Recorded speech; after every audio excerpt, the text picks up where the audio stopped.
welcome back to the Zoom room, Elaine and Kim. So let's jump straight into today's quote, which leads us nicely into the lesson, a bit of teaching and then into the lesson. So I'll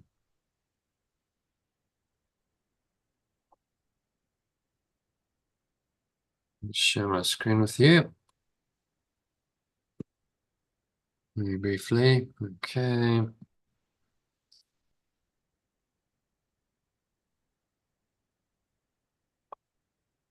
So you can read the headline quote for us. Kim, that'll be great. Okay. Your heart can find real joy only through love, through loving and being loved. Yeah, a guy called Thomas Goodwin said that. It's very wise and profound. He was an English Puritan theologian and preacher. As far as on yesterday, I see from yesterday's one about happiness, as it states the truth about the only real source of lasting happiness any human being has ever found. And that's love. You look at this insight, it's been confirmed by quite rigorous scientific research done at Harvard University over the course of 80 years. And they spent over $20 million to really answer the question, well, what makes people happy? That was the question the research study aimed to answer. And the lead psychiatrist, after 40 odd years of being the lead psychiatrist of the study, summarized its findings in these 5 simple words. If you can read that one. Happiness is love, full stop. That's it. Yeah. Yeah. Very simple. It's very, very, very coarse. That's almost like a course lesson. Happiness is love. They are the same, really. They're different words. Maybe we have a different perception of happiness versus love. But a state of love, loving awareness, is also a state of happiness. And if you are not in loving awareness, then you'll notice that happiness disappears. You notice that very quickly. So happiness is love, and the research completely supported that. So the grant study showed that there are only 2 pillars of happiness. They surveyed, I think it was something like 250 men in the one study. So that was Harvard graduates. It was a class of 1944, which included, incidentally, John F. Kennedy and various other senators, quite high profile, or it became quite high profile people. And then they also did a second study in a lower economic community, which was not the same, high income status.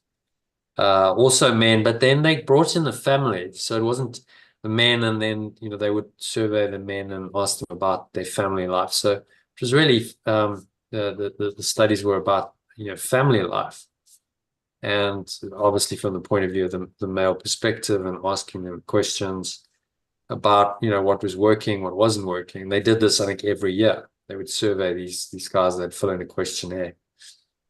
And so the 2 pillars of happiness that they discovered in 80 years of research were, number 1, loving relationships. That was the number 1 predictor of happiness and fulfillment, and success as well. They found that people who had a good career but they didn't have loving relationships were not happy. And then a corollary to this is coping with challenges. Inevitably, life throws us challenges in a way that does not push love away. And that's critical. So how do you cope with the inevitable challenges of life? And that kind of mirrors what the Course is saying. In Course in Miracles terminology, love and removing the blocks to the awareness of love's presence are the keys. So it's mirroring what the Course is saying. How do you deal with challenges in a way that doesn't push your love away, or you forgive or let go, which removes the blocks to the awareness of love's presence. And then that plays out. The study found that it plays out in these three, simple forms. That good relationships keep us happy and healthy. So a genuinely, unconditionally loving relationship or relationships, usually family, but that it could be friends, is critical to the happiness and the health of people. The quality of our close relationships really matters. So it's those intimate, what we call special relationships. So are those close? Are those warm? Are those loving? Are those supportive? Or are they filled with ego drama and anger and frustration and guilt, fear, sin, and attack? Or are they coming from a place of unconditional love? And I think, Elaine, from your point, the close relationship, you know how disturbing it can be to your peace of mind. Oh, yes. When your closest, most intimate relationship goes wrong, because this is the person you're spending the most time with, very often living with them under the same roof, you're spending hours and hours a day with them. It can deeply impact the quality of your own life if that relationship turns bad and it's just ugly and aggressive and egoic. It definitely is a very big negative in one's life and quality of life. And then the third fact is warm, loving relationships keep our brains healthy and prevent memory loss and dementia as we age. It's also interesting from your perspective. So they tracked over the 80 years, that there was a correlation between those who were, in better relationships and they had this warmth and this love consistently through their lives and their mental health as they got older. And those who didn't were more prone to these kinds of, diseases that afflict many older people in our society, like, dementia, Alzheimer's, and so on. So, very, very good predictors. And these were statistically significant relationships that, love really does make a difference. Love is the primary factor in our happiness, our sense of well-being, our health, our longevity. It's kind of it's the secret beyond the secret. If you ever saw The Secret, they had the secret was, well, you can desire anything and you can manifest it, whatever you want. But love is like the secret beyond the secret, because without love, none of that really matters. You can set intentions and goals to achieve egoic things, but without love, it will all be a bit empty, and you won't ever find the happiness and fulfillment and robust health that you can do if you completely trust. Okay, so yeah, any questions? I'm just thinking, it's like if you have people who, in a situation where they haven't had close, happy relationships or very volatile ones, and they now, I mean, if you look at the study about the happiness related to love, I mean, this love is basically the love we're experiencing on form here. Might be, the holy relationship, but it depends if people are aware of it. But like if you're experiencing volatile relationship with your family, or when you've had failed, this is called a failed special, when I say failed, a broken up special relationship, right? How do you get to this point of, it's like, well, the answer is forgiveness. And what? That's Yeah, the but I answer. mean, So the study, hints at it in coping with the challenges. Well, okay, so you are going to get challenges. How do you deal with that? And the only way to deal with it correctly is through radical forgiveness or letting go, so that you can restore your mind into a state of love despite those challenges.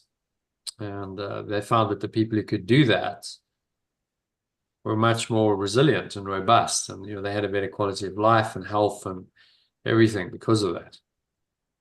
so it goes into that forgiveness, because I see in a way that does not push love away. Love from where? Is it going now within yourself because you feel that your experience with relationships have been failed and they've dug within themselves to, because I don't know, I haven't seen this study, so I don't know if it goes into a spiritual, like openly talk spiritually, I or haven't read the whole study, but I think it's on the level of psychology, but the psychology is it like the self-love? points you into the mind, and it maybe challenges in a way that does not push love away. Well, very often we have a challenge, and then what we tend to do is contract, and we tend to push love away and say, well, I'll deal with it on my own. Typical male response would be like, okay, I got a challenge, I'm not going to tell anyone. I'm gonna deal with this myself, and they get on the whole thing without necessarily telling their partner or their family, and that is pushing love away, because it could be part of a very connected relationship, and the challenge could unite the family. But by isolating yourself, you push love away. That's one example. Whereas a radical forgiveness approach would let it go in yourself, recognizing that the challenge is really just in your own mind. And so you're accepting, by doing that, by letting go of the blocks to awareness of love's presence, you're accepting love back into your mind. You're not pushing it away. And then on the level of form, that plays out as, well, I'm open to guidance, and I'm open to the Holy Spirit helping me in other ways. So the study really is concurrent, as I said earlier, but I'll repeat the point because it's an important one. If we put this in Course in Miracles terminology, love and removing the blocks to the awareness of love's presence, as Yeshua puts it in the introduction to the text, are the keys to a happy life. And that's exactly what the research is saying, uncannily so, right? Love, number one, and then removing the blocks to the awareness of love's presence. Number two, I stated differently, coping with challenges in a way that does not push love away.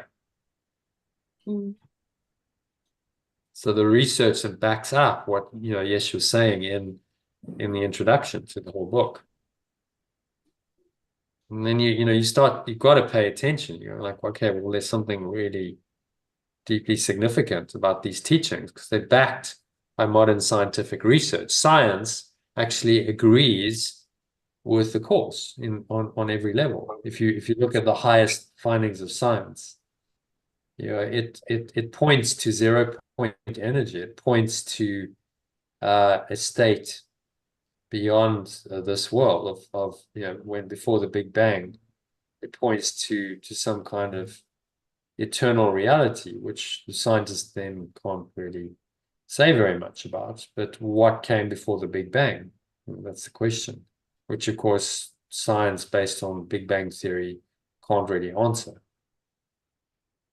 We don't know what came before the Big Bang, because that's not ever going to be revealed in this world in form. This is going to be revealed through our own inner exploration.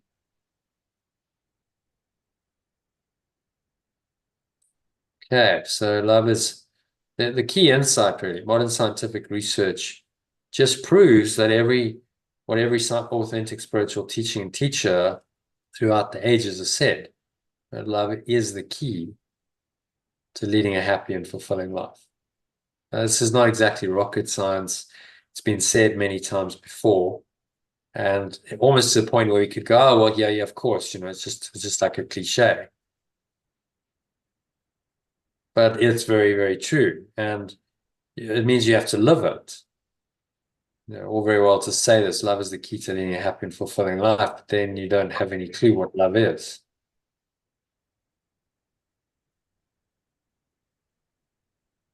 Yeah.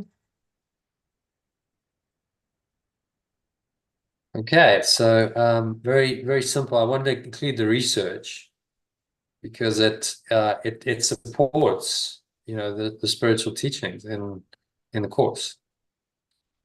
And you start to see that whichever way you look at the course teachings, from a scientific perspective, a research perspective, quantum mechanics, comparing it to other spiritual paths and traditions, whichever way you look at it, it comes out very well. It comes out intact, that it works within whatever framework you look at it, that it's an integrous thought system, that's logically consistent, and it doesn't contradict any of them. Which means that it must be the truth. Mm.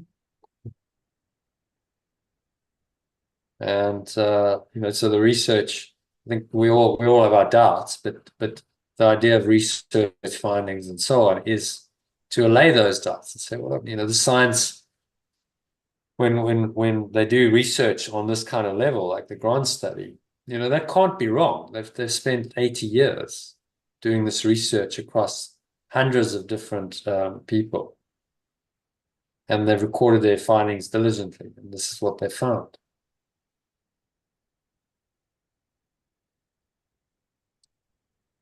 Love is the key to leading a happy and fulfilling life.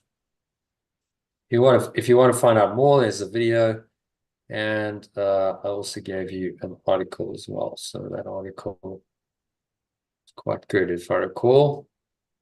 You can read that on the Grant study in Wikipedia to find out more about the study and how they did it. But it is probably the biggest and most comprehensive study on happiness that's ever been done anyway in the world, and the findings completely align with the course's teachings.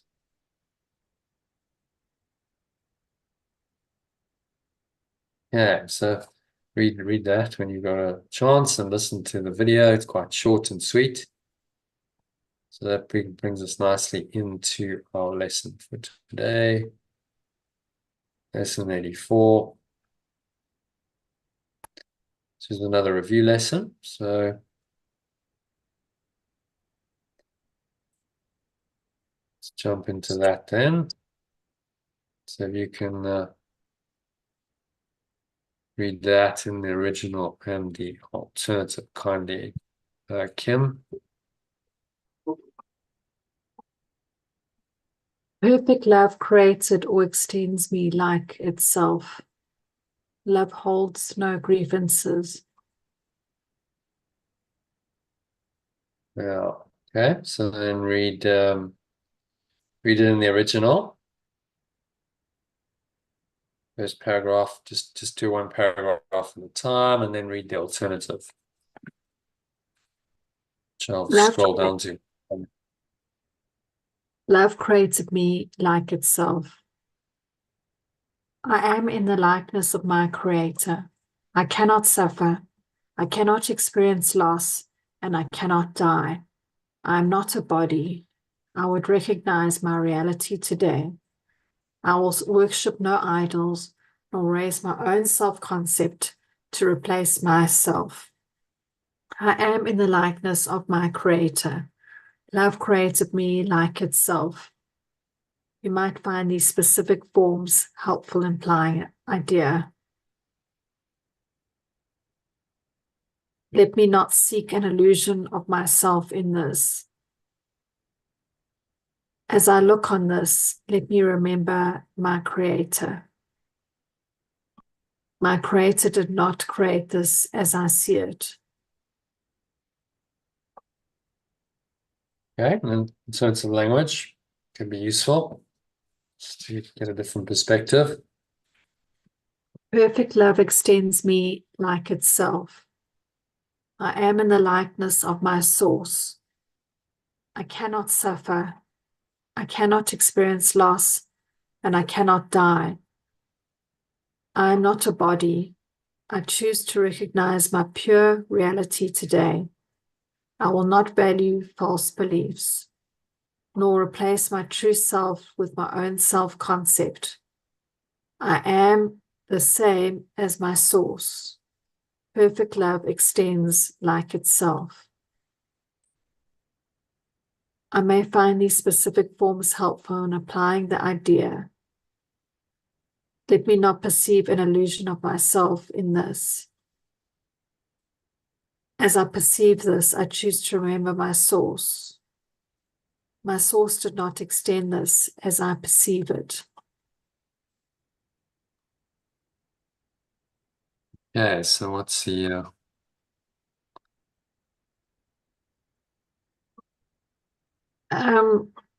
saying in this one?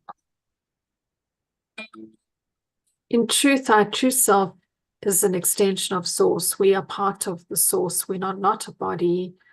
We're not false beliefs of our self-concept. Our truth, the truth is that we are love, or perfect love. And with this lesson, we choose to remember that, rather than an illusion of ourself, or perception of an illusion of ourself. And yeah, I suppose practically, I mean, if I think of today, for me, it's, the sort of the false self, or the ego self, was, say, going into fear, or going into, not, well, we don't, my identification is love, not going into the motions of this false self and illusions, whether it was feeling fear, anxiety, or depression, or being brought down by the environment that I found myself in.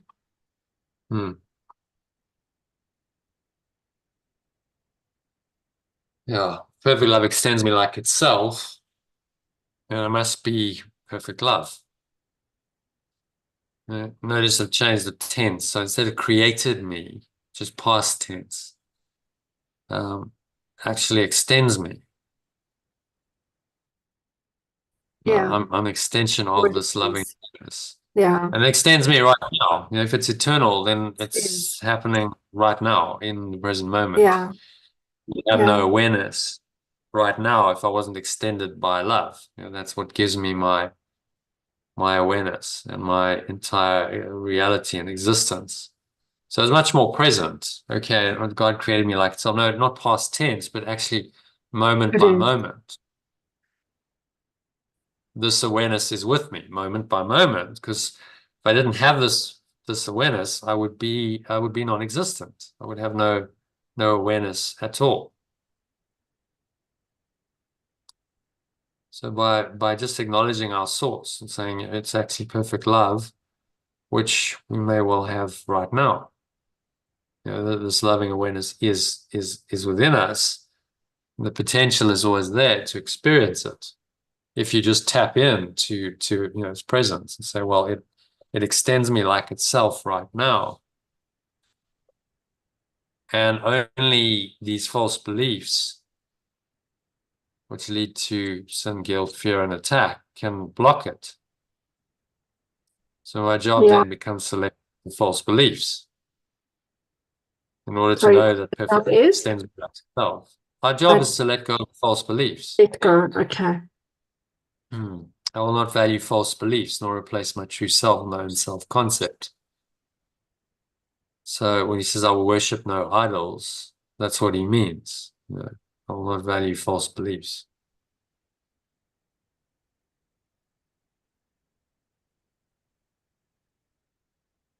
Yeah. And then yeah.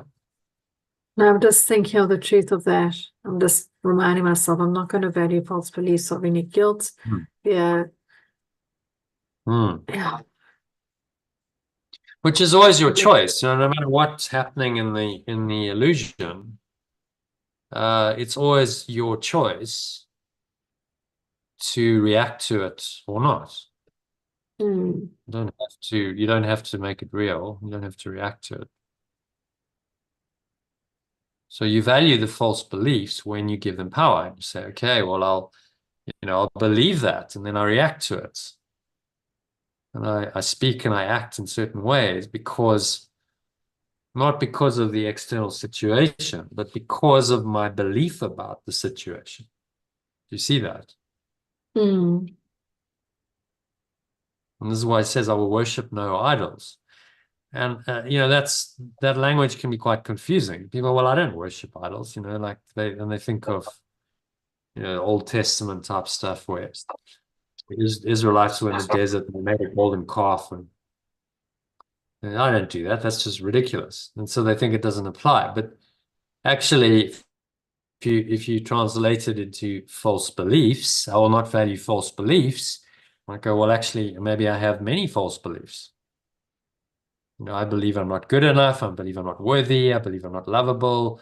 I believe that I'm a victim of the world, that I'm unfairly treated, and on it goes. These are all false beliefs that I need to really look at. These are the false idols he's talking about. Which, if we value these false beliefs, then replace God being your true self with your own self-concept, your own made-up story of yourself. And that's what idolatry really means. That instead of believing in your own true awareness, you're now believing in another self, a little self-concept that you've made up to replace it.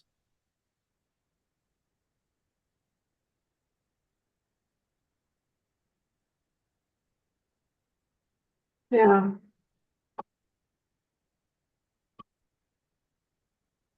Makes sense. If I really am the same as my source is perfect love, and I'm the same as my source, then none of these false beliefs can be true. Fear can't be justified. Anger, fear, guilt, sin, attack thoughts, none of it can be justified, because perfect love doesn't know about any of these things. It wouldn't be perfect love if it did. So these things don't really exist in truth. Because they contradict perfect love, they are just false and illusory. And that's the way Yeshua is asking us to perceive them.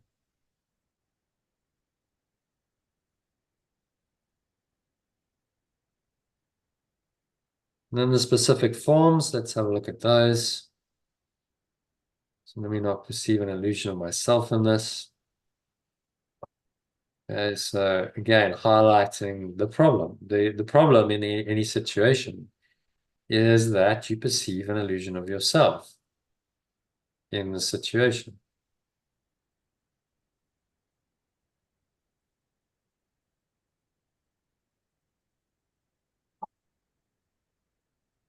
Okay, so any other thoughts on that? No, thank you, Jono. Just vigilance, really. Let me not perceive this falsely. I want my source to not extend this as I perceive it. It has nothing to do with truth. You're reminding yourself that nothing in this world has anything to do with your true source. Only by false association, by misinterpretation, misperception can you do that.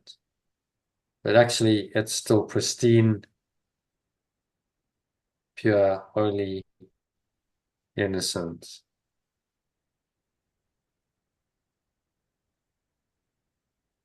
And nothing can really change that. No matter what the ego tells. So again, very powerful lesson, very simple lesson. Perfect love extends me like itself. I am as God created me is another way of saying it. A lesson which is repeated a number of times. Yeah. In the course, 3 or 4 times. I am as God created me, or perfect love extends me like itself. It's the same thing. We have a source from which we are extended. And if we didn't have that source, there would be no existence. So the ego's attempts to deny that source are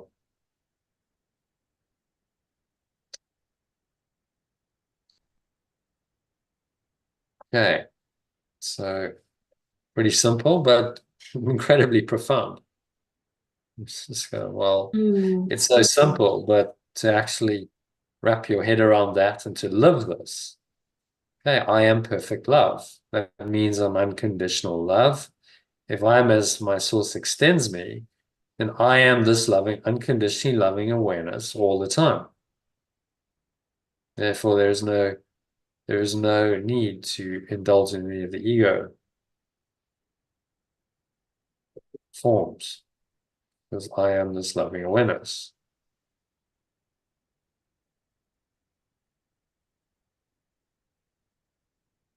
Thank you. Okay.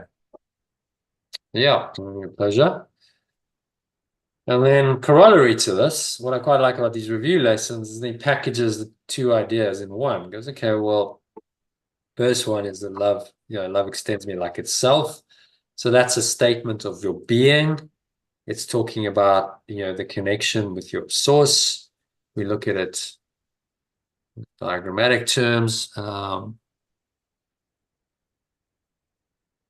So to place where the quote's coming from, he's saying, you are the Son of God. Let's look at the Holy Trinity. That's probably going to go back into the login. We don't want that. I don't know why it does that. So this statement is placing you here. It's getting you to identify. I am the extension of perfect love. It's getting you to identify with yourself as the true self, capital self, or the Christ, or the Son of God, or the extension of perfect love, whatever you want to call it. And so can tap into this fundamental awareness. You are the extension of perfect love, and so you have this fundamental awareness in your mind.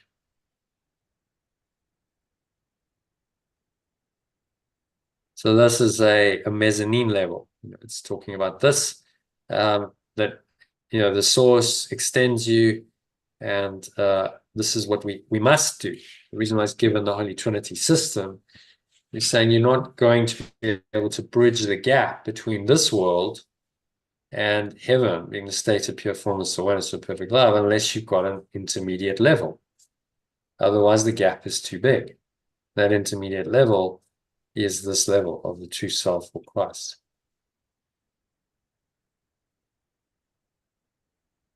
Okay, and then we got level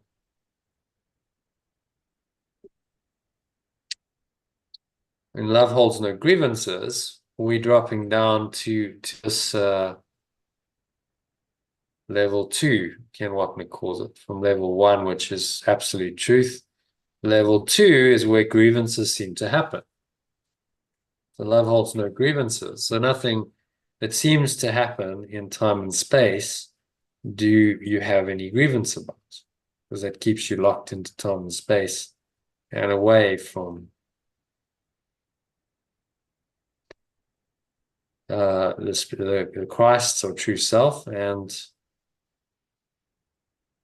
very far away from God, which is pure formless awareness of perfect love. So he's now in the second one. First lesson, he's already talking about this mezzanine level. Second one, he's saying, well, how does that translate into this world? World translates into love holds no grievances. Okay.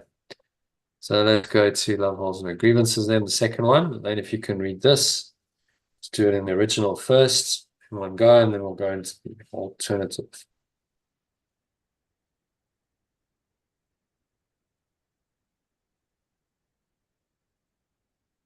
Elaine, are you still there?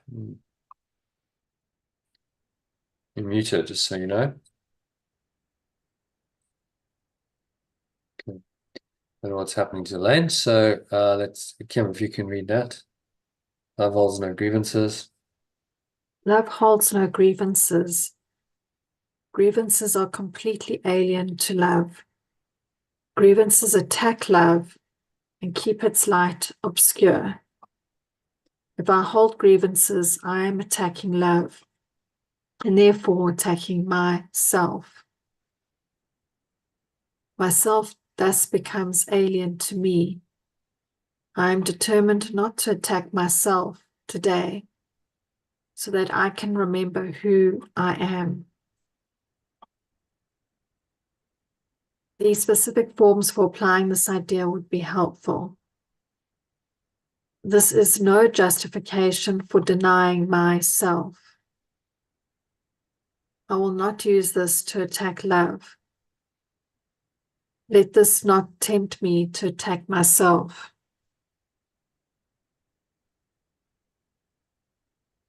Well, doesn't need a lot of translation, but read it again. Love holds no grievances. Grievances are completely alien to love. Grievances attack love and keep its awareness obscure. If I hold grievances, I am attacking love and therefore attacking myself. This is how I deny my true self. I am determined not to attack myself today, so that I remember who I really am. These specific forms for applying this idea would be helpful. This is no justification for denying myself. I will not use this to attack love. I am not tempted by this to attack myself.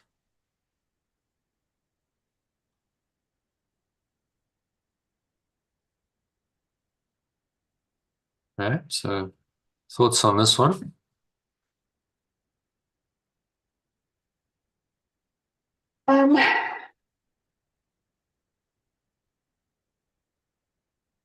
If our little self has a grievance, whether it's annoyance, anger, anything that's negative, it's attacking love and therefore our true self. Us, if as we are extensions of love, if that's the true self that we are, then we actually attack our little self is attacking our big self with the grievance. Or attacking, and if we in the world of form and separation, if we have a grievance against another little self, we're essentially attacking the bigger self, which is who we your own true self, which is also their self. Yeah, which is one with ourselves. So we're and this is what we don't ourselves. realize. It takes great learning to understand that whenever you hold a grievance against someone, your own awareness of your true self is obscured, isn't it? Yeah. So what are you doing? You're attacking yourself, capital self, by holding that grievance. Because it's so simple when you see it. Yeah, there's a block. You're not aware anymore of your true self and its loving awareness and the peace and the love and the joy that come with it. You're not aware of that. You're aware of a negative state. And negative means negative. It negates the true self and it negates love. So it's actually not necessarily attack. Like, I mean, when you say attack, it's not necessarily like are we attacking the certain in form, but it's a blockage. What we're creating is a blockage to our true self and love. That's what we're actually doing. Yeah. But even though it's like it's being projected outwards, it's creating that blockage. Yeah. And that block is then an attack on your own self, which is why all attack is self-attack. You attack anyone, immediately you do that and you have that thought and emotion, you then cover over your true self, which is just pure loving awareness. And so you're attacking that self with the attack thought, with the grievance. That's why all attack is self-attack. And it's so evident. I mean, if you're thinking correctly in your right mind, this is obvious.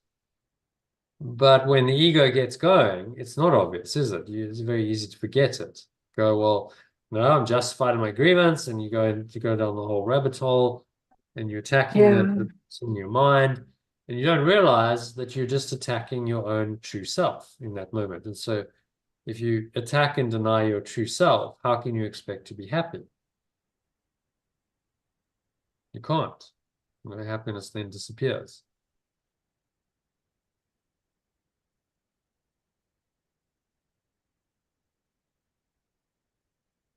Right.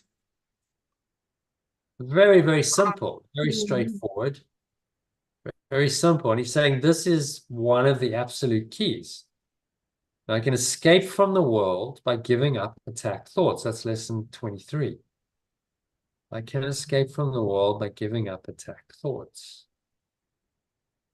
So I give up my grievances. I stop attacking my true self, capital self. I remove that block to the awareness of love's presence. And then what reveals itself is the loving awareness that has always been there, but which has been blocked by all of these grievances.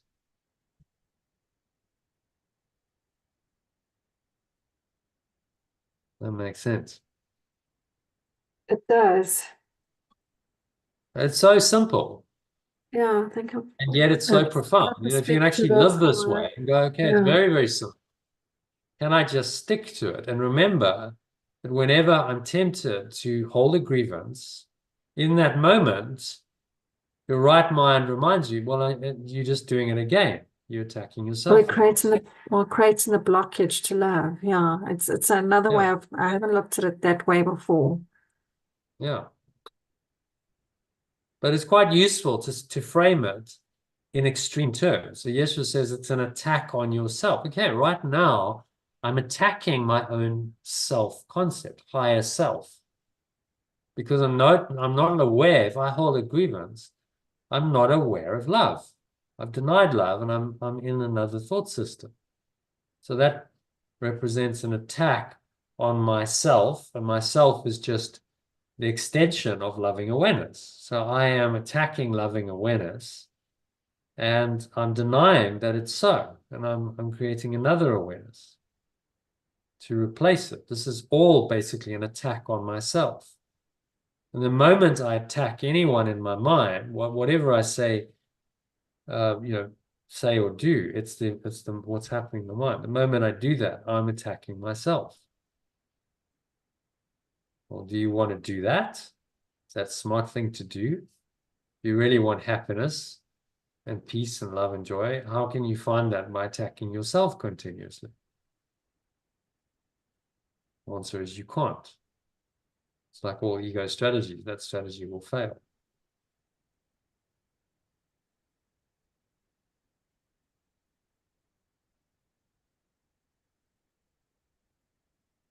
So the special forms. This is no justification for denying myself. That's a brilliant one. Whatever the seeming justification that the ego gives you, it's no justification, because there is no justification for denying yourself. The world is the justification for denying yourself. If we use it for those purposes, then we are misusing it. We're using it to perpetuate a false identity. I saw this very clearly in my Vipassana retreat, to 9 days of meditation. And I had this kind of mystic experience, and I went into the light of pure formless awareness for a few minutes, minutes or two. And then afterwards, I come out of it, and the Holy Spirit kind of downloads and says to me, well, it interprets the experience and says, well, actually, you've just used the world to justify all of the negative thoughts and emotions. That's all the world is for. The justification for all of these negative thoughts and emotions that cover over your true awareness. And so it's a veil of illusion. It's a setup. You set yourself up.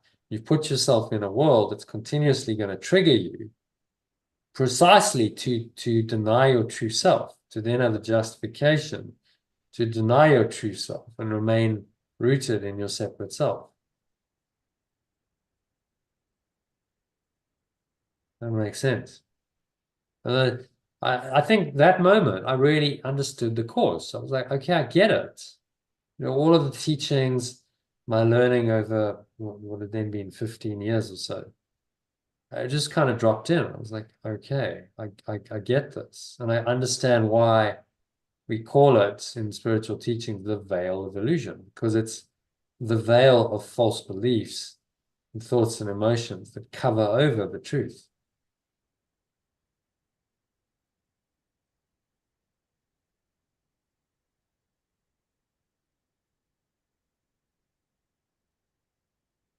Okay, any other thoughts on that? Elaine, is there any comments or questions? Don't know if you're listening in. Now's the time if you've got anything to say.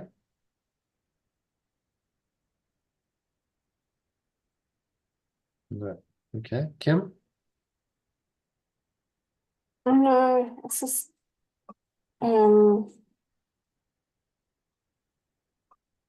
yeah, no, there's something I just need to ponder, but no, nothing else right now. Very powerful lessons. Again, like 4 simple words. Love holds no grievances. Yeah, Like you yeah, just that is apply it. powerful. I mean, massive. You apply this lesson. It's a massive change in your life. Because if you're honest about it, you hold grievances all the time. We all do. Yeah, A huge shift. So each one of these lessons properly applied is enough to wake you up and take you back home. That's the beauty of these workbook lessons.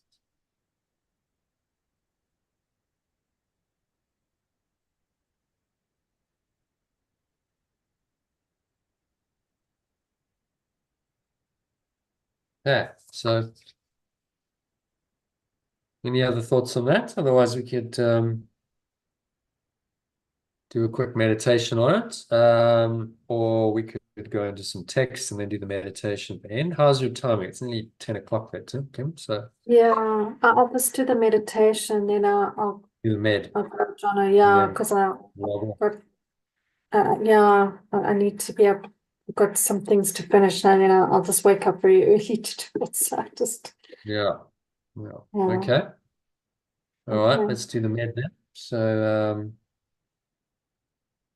give me a moment to get that ready. Elaine, I hope you'll join.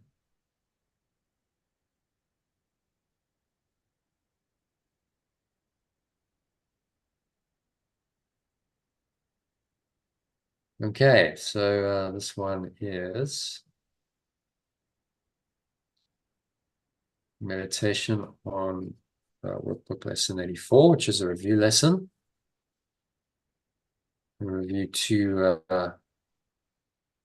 original lessons about love and love not holding any grievances. So just to prepare yourself, sitting comfortably with your feet shoulder width apart and your back straight. And cup your hands in your lap and close your eyes.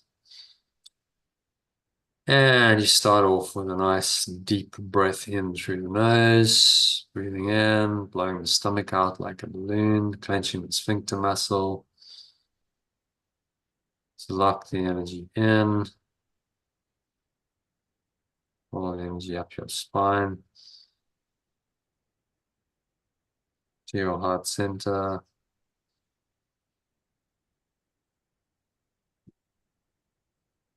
Pause at the top of the inhale. The maximal inhale breath. Scan your mind and notice any grievances. So grievance is some thought and emotion that says that this should not be happening as it is. So in the Buddhist teaching, they call it aversion. They should call it a grievance. You can have a grievance against a person, situation, but also against things like the weather. Whenever there's a resistance to what is,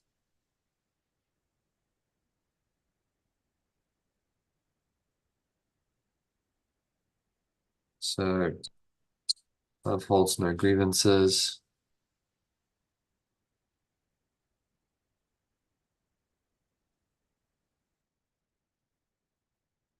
Remind yourself of that as you breathe in.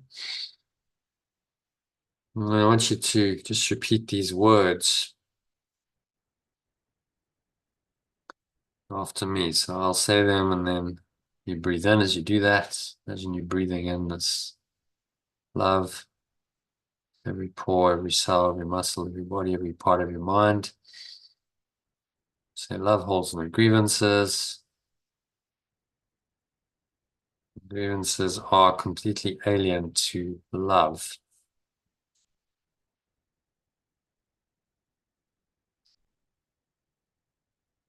Exhale the truth of that. Repeat those words.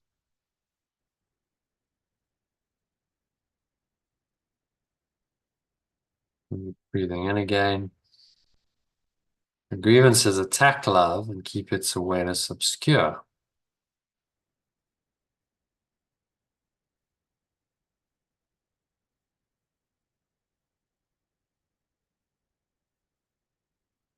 Breathing in again. If I hold grievances, I am attacking love and therefore attacking myself. And it's stating the case very obviously.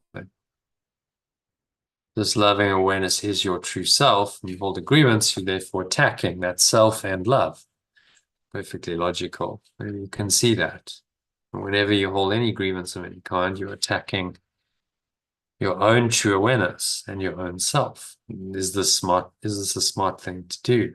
It's just saying, no, it's absolutely not.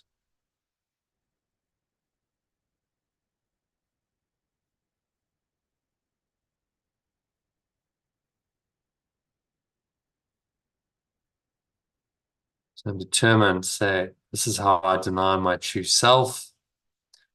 Breathing in again, say, I'm determined not to attack my capital self today. So that I remember who I really am. And breathe in this loving awareness. Invite this loving awareness back into your mind when you drop the grievance. As long as you hold on to the grievance, you deny this loving awareness. It's very simple. It's very binary. You can't have a grievance and also be in loving awareness, i.e., be pure formless awareness, perfect love.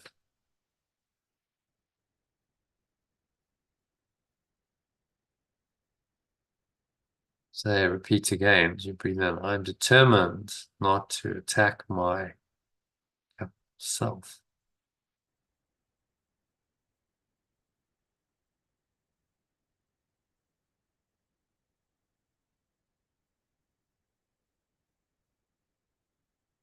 I'm determined not to attack myself today so that I remember who I really am. Exhale on the truth of that. Imagine you just exhaling out and blowing this negative thoughts and emotion. It's really just an attack on yourself.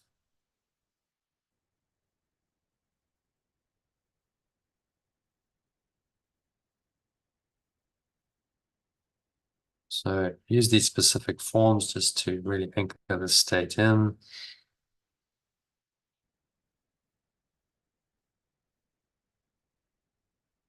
This is no justification for denying my self, capital self.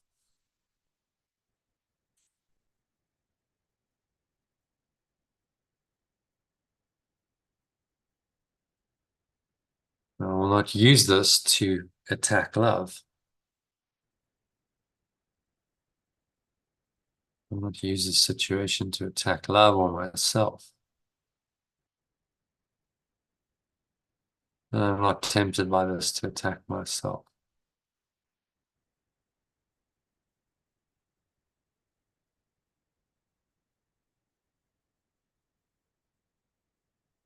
I'm not tempted by this to attack myself. So breathing in, golden or white light, breathing in the presence of this loving awareness, invite it into your heart.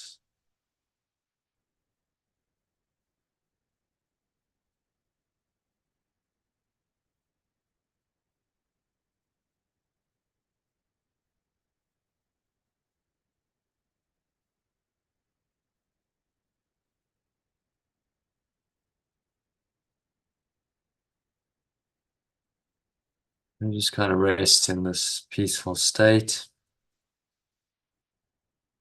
Breathing in again. Remind yourself that perfect love extends me like itself. If you deny all your grievances, then you come into the awareness. The perfect love extends me as and like itself. Imagine you breathing in this perfect, that means unconditional love into every pore and every cell, and every muscle of your body, and every part of your mind, every fiber of your being. It's in this loving awareness. Perfect love extends me like itself. Say that as you exhale. So I'm in the likeness of my source as you breathe in again.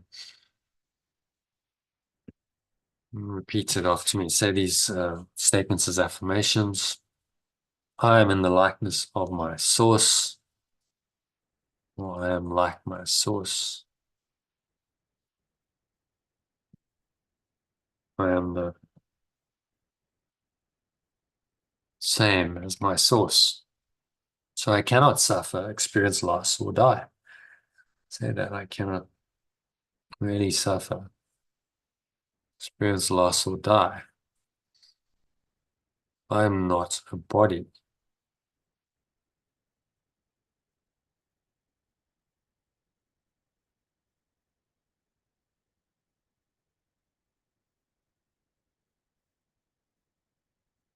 So breathing in again, say, I am the same as my source. I cannot suffer,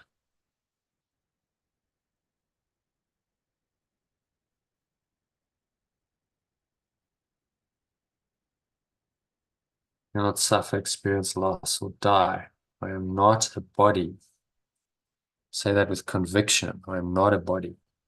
So I choose to recognize my true reality today, that I am perfect love. I will not value false beliefs. So you breathe in, say, I will not value false beliefs, nor replace my true self with my own self-concept. Breathing in again, just light, loving awareness, and then just have the courage to look.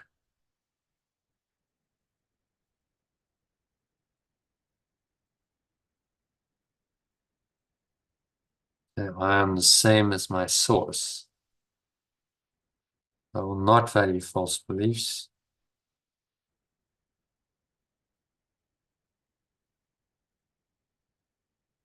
Or replace my true self, my own self-concept.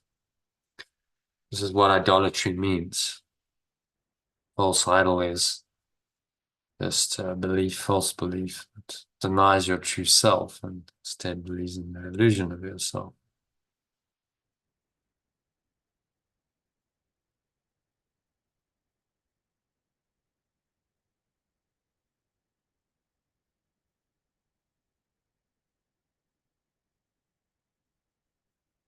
I'm the same as my source. Perfect love extends me like itself.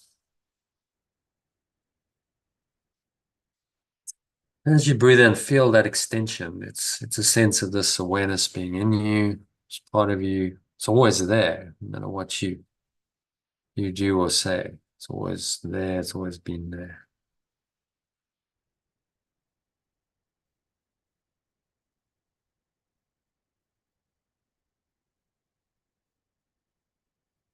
So say, you breathe in again. Let me not perceive an illusion of myself in this.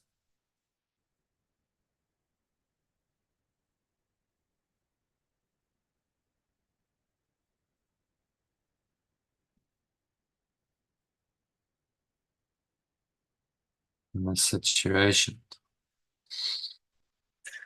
Breathe in. As I perceive this, I choose to remember my source. Or my source did not extend this as I perceive it. And so use any one or all of these short forms to help you to let go.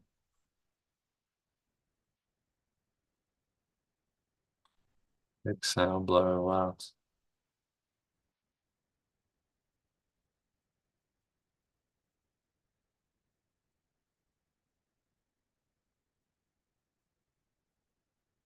My source did not extend the situation as I perceive it. Therefore, it does not exist. Therefore, I'm free. So breathe in the light of your true awareness. Say, perfect love extends me like itself. I am in this extension of perfect love. There's nothing else.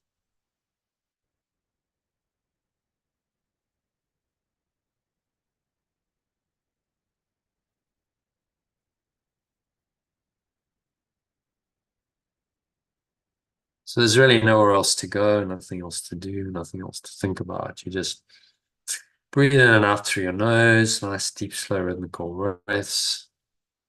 You observe the breath and keep your mind steadfast, anchored.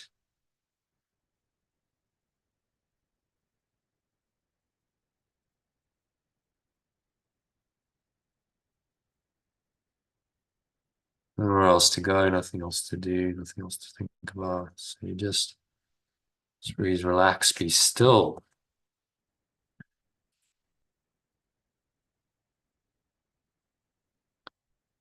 So let me not perceive an illusion of myself in the situation. Let me just accept experientially that I am perfect love. You might want to say as you breathe in, I am love, or I am perfect love. Right now, and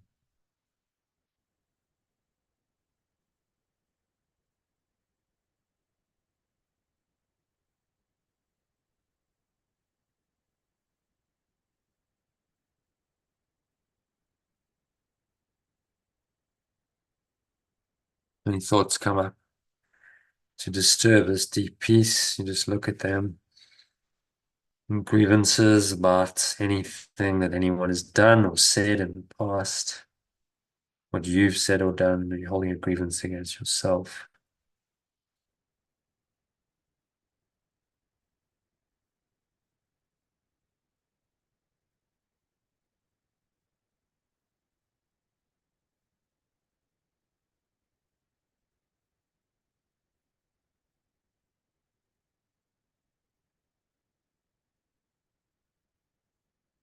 So just let go, exhale, breathe it out. Any dark clouds, imagine they're like just dark clouds blown away by the breeze of your breath. Repeat, perfect love extends me like itself. So I am perfect love then.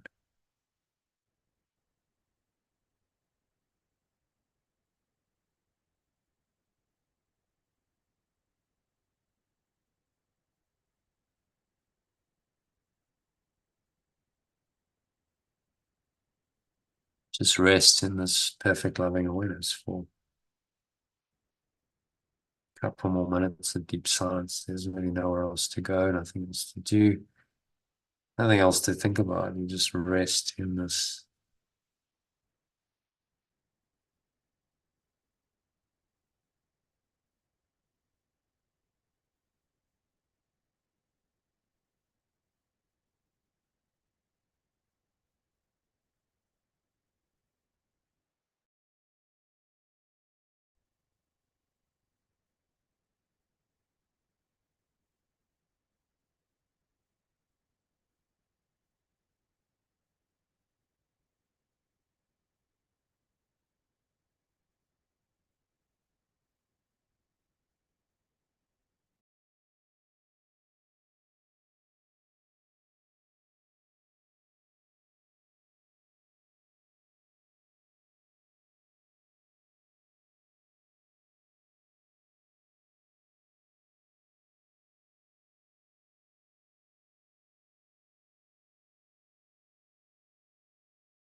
So just gently coming back.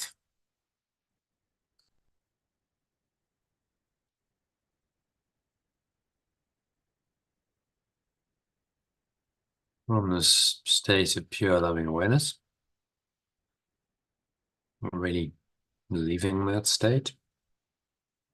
It's still there, but you're going to bring your awareness a bit into the body, senses, and by that into the world.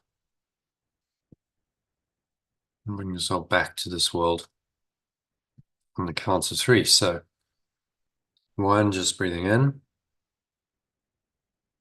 And noticing how the stomach rises and the chest rises. And subtle flow of air in through the nostrils. And pause at the top of the inhale. And smile. Scan your mind and notice any grievances still remaining there. Remind yourself that love holds no grievances. So you let them go. Breathe in the light of your true self. Say, I am in the likeness of my Creator. Perfect love extends me like itself. Breathe in to allow that extension. And this helps you undo all grievances. And so you exhale. Just let it all go. Surrendering it all. It's going, gone. The nothingness that he really is.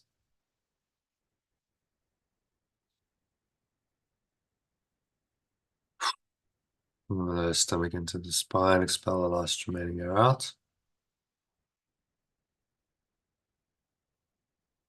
And you rest here. In this loving awareness, this grievance-free state. Connected into this awareness, which is your true self. Notice how peaceful it feels. On the count of 2, you're also going to notice the weight of your body. Pressing down into the chair and your feet touching the ground. And you're going to notice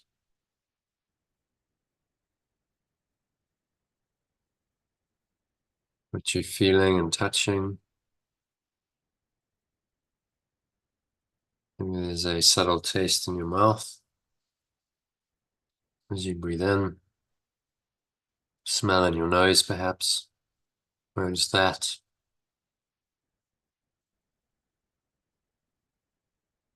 And notice what you're hearing in the surrounding environment. Just noticing all these things from this very still, calm, and surrendered state. Staying in mind without any illusions, with only the truth of your perfect loving awareness with you. Truth which is here now, present, right here and right now.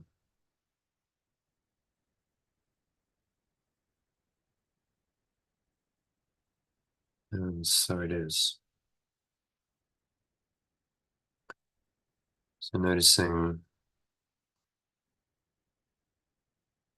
feeling and touching, maybe the subtle smells you breathe in, a taste in your mouth perhaps. Notice what you're hearing in the surrounding environment, just noticing all these things.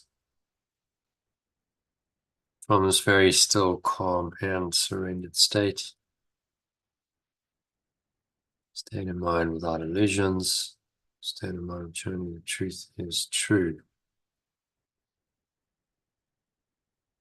And anchor this state in. One more time, say love holds no grievances and perfect love extends me like itself. Breathe in on that, connect with that, to anchor the state in. And if you need to top yourself up, again, this evening, so reminding yourself of these lessons. You can listen to a longer meditation recording or a shorter breath break to do that. One more deep breath in. Say one more time, perfect love extends me like itself, and this perfect loving awareness holds no grievances. You exhale, letting it go, releasing.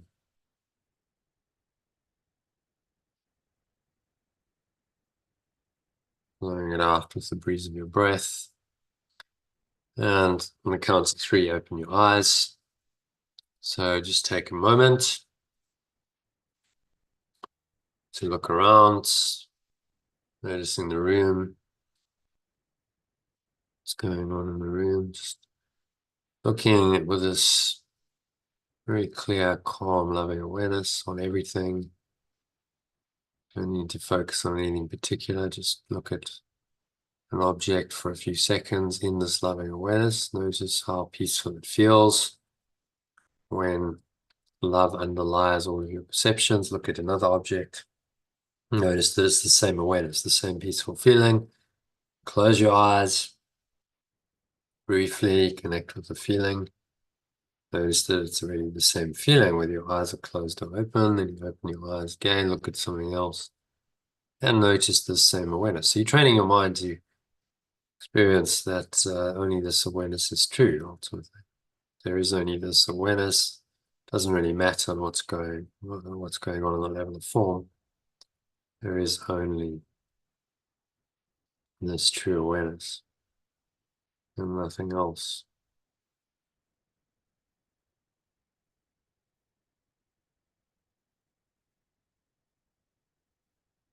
So it is said and so it is done. So that brings us to the end of the meditation and of tonight's session. I believe Elaine's left, Kim. So hope you enjoyed that, and to see you again soon. Yeah, thank you. It was helpful, Jono. Thank you very much. Pleasure. Okay, well, carry that idea. Yeah. Love holding the grievances you into the week. Yeah. Keep reminding Yeah. yourself. You need it, especially when you're tempted to hold a grievance. That's when you need it. Yeah, To remind you that this loving awareness doesn't know about grievances. There's nothing really to them. It's just false. It's a false idol or belief to believe in them. And that brings you back into the loving awareness that extended you. You could almost say, these 2 lessons, applying these 2 lessons is the whole course. So one's talking about your fundamental identity, and the other one's saying, well, you are going to be tempted to deny that or attack it through grievances. So, fall for the ego's trick. It's just remember that love holds no grievances. I.e., you must let go. If you are holding grievances and you're denying your true self and love, rather just let them go.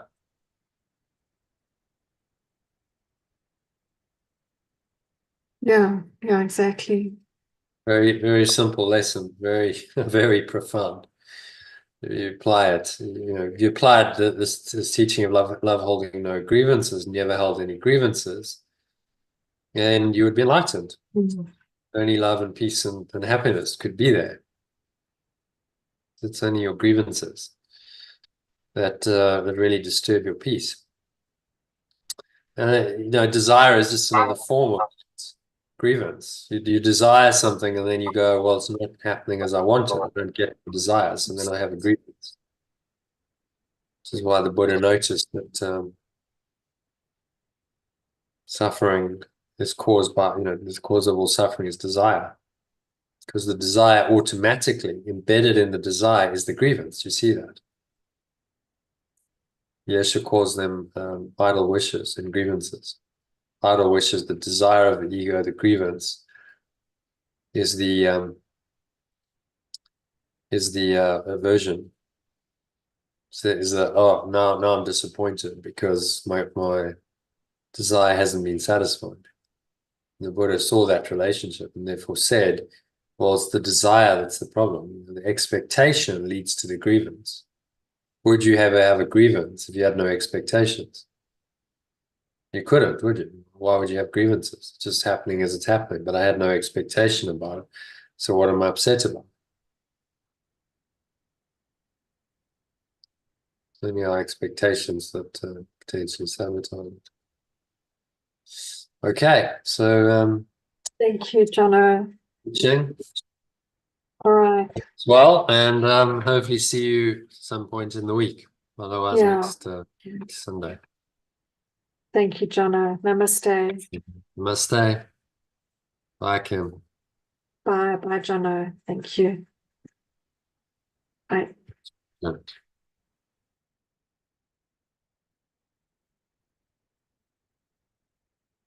Okay, so that is a wrap for today. Thank you to Kim and Elaine for joining, participating in the session. If you enjoyed the session, you'd like to join us in these live calls, go to lifebuild.com, where you can sign up to receive some of the information I've shared, the daily quotes. You'll get that sent to you daily via Telegram with some of the comments that I make on them, kind of a blog post, and then that leads into the daily lesson from A Course in Miracles, which I send you along with a mini meditation, or as I call them, breath break, which can be anything from 2 to 6 or 7 minutes to practice that lesson. Help you to actually practice it, go through the exercise Yeshua recommends you do in the course. So go to lifebuild.com to check it out, to register, sign up to get that, and you can also then join any of these meetings. Okay, so and if you haven't already subscribed to the channel and you enjoyed this content, then hit the subscribe button, and you'll be notified whenever I go live on YouTube, which is typically 6 days a week. We'll get this content live streamed to your device and be notified by YouTube when I do go live.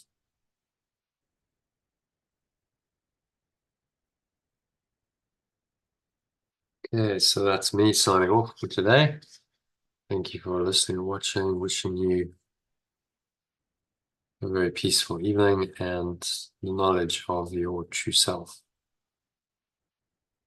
So, namaste. Which means the true self, the loving awareness, extended by love that I am, honors that same loving awareness that you are. Wishing you much love and